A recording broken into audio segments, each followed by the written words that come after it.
In this video, we are going to discuss about the law of the conservation of linear momentum. Now, linear momentum means mv. We start from the Newton's second law of motion. And what does this state? The rate of change of momentum of a body is directly proportional to the applied force. Now, if we start from the Newton's second law,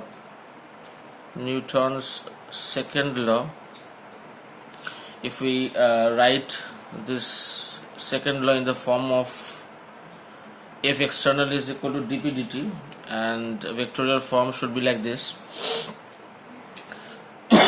If F external is equal to 0, then dp by dt is equal to 0, or p is constant. Derivative of any constant term is 0, so p is constant. So from this we can write the statement of the conservation of linear momentum. We can say, in the absence of any external force acting on a system of bodies, even if interactions exist among the bodies, that means the internal forces exist. If external is equal to 0 but if internal is not 0, then the total linear momentum of the system remains constant. This remains constant. So this is the statement for the law of conservation of linear momentum. Now, for a system of bodies, we start with a system of bodies and start with some cases of collision. Suppose these are two blocks, block of mass m1 and block of mass m2. This moves with the velocity, initial velocity u1, initial velocity u2. The two blocks collide with each other, and after collision they get separated and have velocities v1 and v2 respectively.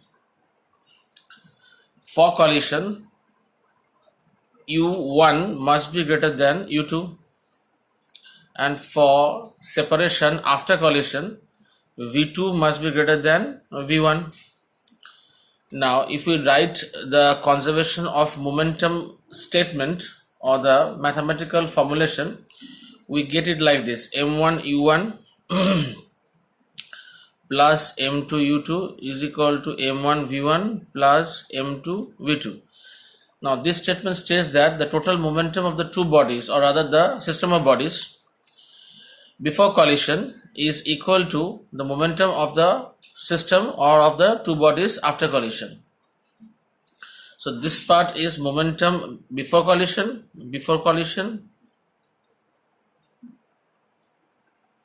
and this part is after collision. So sum of the momentum must be the same. Now, an important note.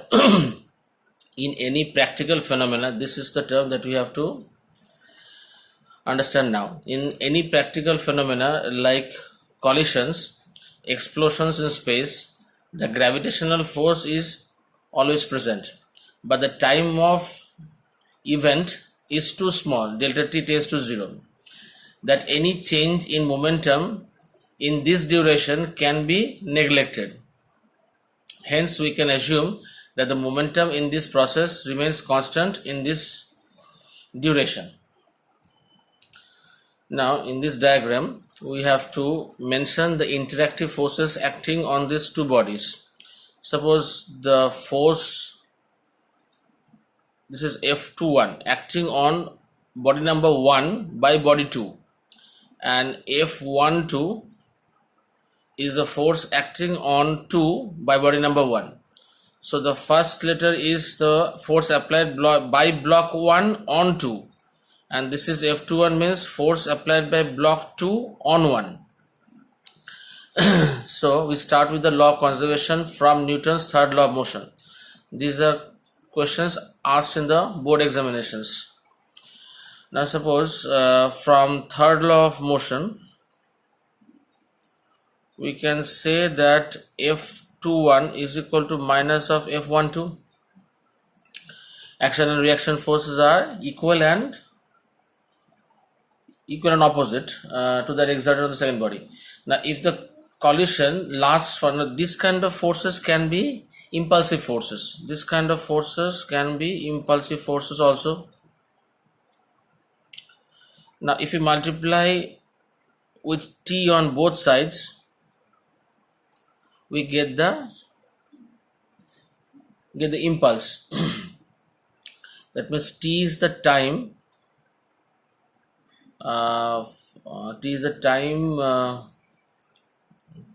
till the collision lasts.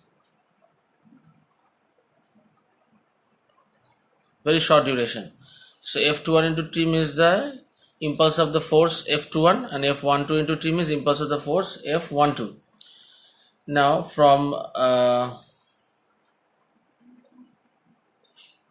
the previous videos, we know that impulse of the force means the change in momentum. Now this is the change in momentum of the first body. F21 is the change in momentum of the impulse on F21 in the first body, and F21 into t means change in momentum of the first body. So first one is the change in momentum of first body equal to minus of change in momentum of second body. Now change in momentum of the first body means m1 v1 minus m1 u1. Change in momentum of the first body means what? m1 u1 was the initial momentum, m1 v1 was the final momentum. So change in momentum is m1 v1 minus m1 u1. Similarly, minus of m2 v2 minus m2 u2,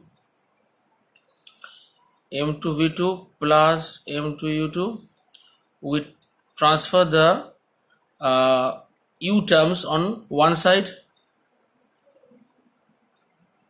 and the v terms on the other side. Multiply the equation with minus sign.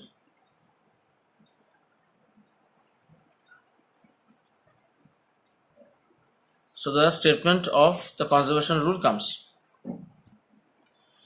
Now the reverse of the opposite of the first case, that is Newton's third law of motion from law of conservation of linear momentum. Now suppose we take the diagram similar to the previous case.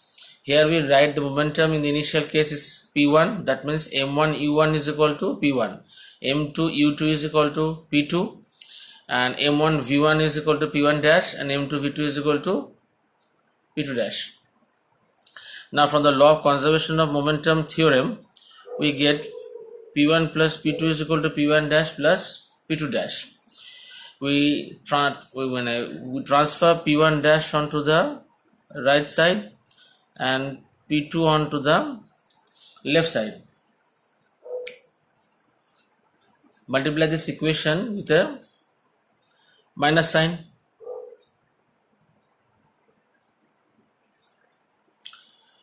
Now if you take P1 dash minus P1 by t, we divide both sides by t and take minus common from here by t. Now this side is f of 21 and this side is f of 12. You can give the vector sign or not. Don't give it here. Now why this side is F21? That is the interaction force or the force exerted by 1 on 2.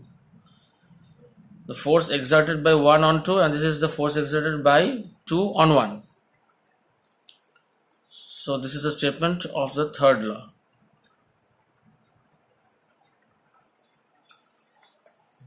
Now one application for the one application for the law of conservation of energy, that is recoil of a gun. Whenever we fire a bullet from a gun, the gun moves backwards. That is known as the recoil of a gun. Now initially, if we take that the gun plus bullet system is at rest, let the mass of gun m, velocity of gun when fired V. Similarly, mass of bullet is m and velocity of bullet when fired small v. So the initial momentum of the gun was 0. Initial momentum of the bullet was also 0 because both were at rest.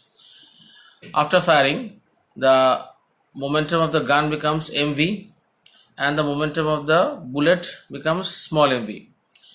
Now we need to find out the recoil velocity of the gun. That means with what velocity the gun moves backwards.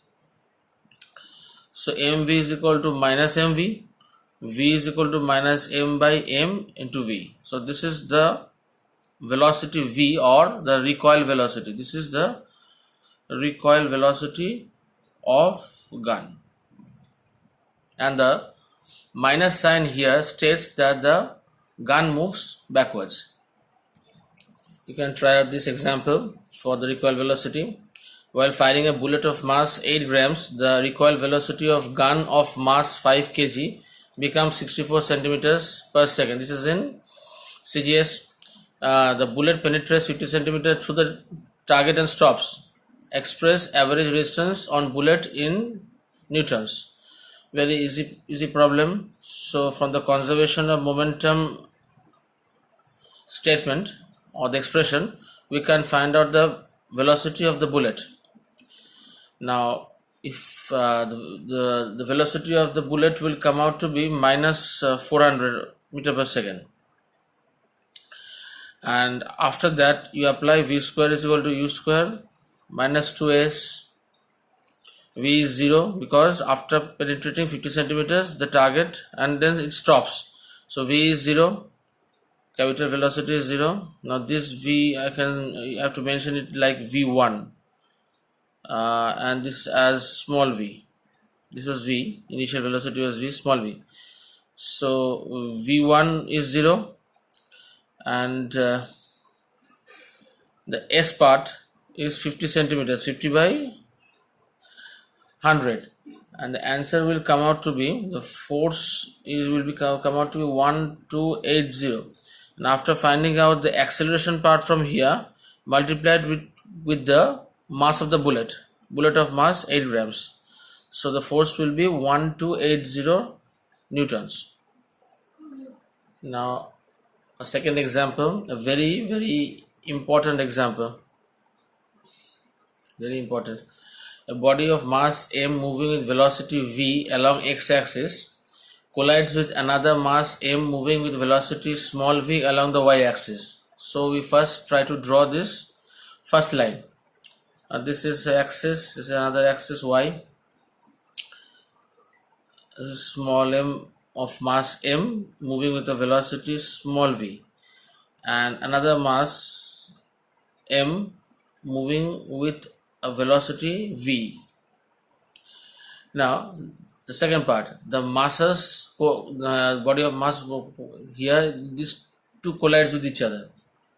Now after collision, the masses coalesce after collision. Coalesce means they are joined together. Find the velocity and the direction of motion of the combined mass. Now suppose it collides here and the masses move in this direction. When the masses have coalesced with each other, the resultant mass is m plus m. The angle with which it moves along the positive x-axis is theta. We have to find out this angle because they have asked us to find the direction of motion. Now let this velocity be u. The velocity u with which the two masses after collision coalesce and move together in this direction with a velocity u. Now applying the conservation of momentum principle in this problem, we have to split up the conservation of momentum principle into two axes. So conservation along x-axis, and another statement will be conservation along y-axis. Now what was the conservation along x-axis?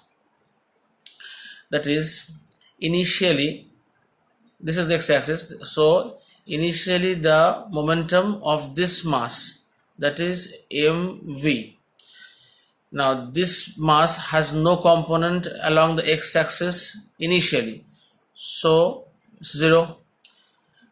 After the collision, the component of momentum along the x-axis must be the cos component, so m plus m u cos theta.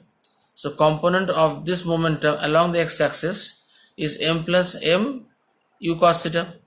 Similarly, conservation along y-axis.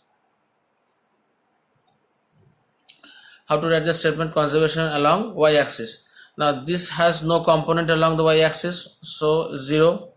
This has a component along the y-axis, mv, and the component of the resultant momentum along the y-axis is m plus m u sin theta. So in collision problems, we have to split the conservation of linear momentum into two axis form. Now this is equation number 1, this is equation number 2. Now how to solve this? We can square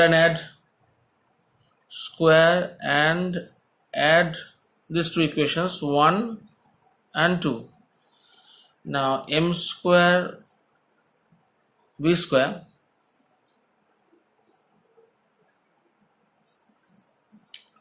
plus m square v square, left hand side gets square, m plus m u square cos square theta plus sin square theta. Now we all know cos square theta plus sin square theta is 1 u square.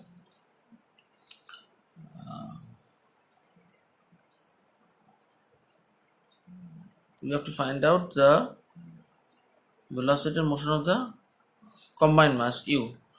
So m square v square plus m square v square becomes equal to this. Now from this statement we have to find out the velocity of or rather u. Now what is u square? M square v square plus m square v square by m plus m whole square. X-axis, what is collision, direction of motion. Okay. So u is equal to m plus m square root of m square v square plus m square v square. And now here we have also to find out the direction of the resultant, the motion of the combined mass. Now what we have to do to find out this angle theta? Now dividing this equation 2 by 1, dividing 2 by 1, so 2 by 1 you can get tan theta is equal to sin by cos, u gets cancelled, m plus m gets cancelled, mv by mv. So this mv by mv. So theta is equal to tan inverse of mv by mv.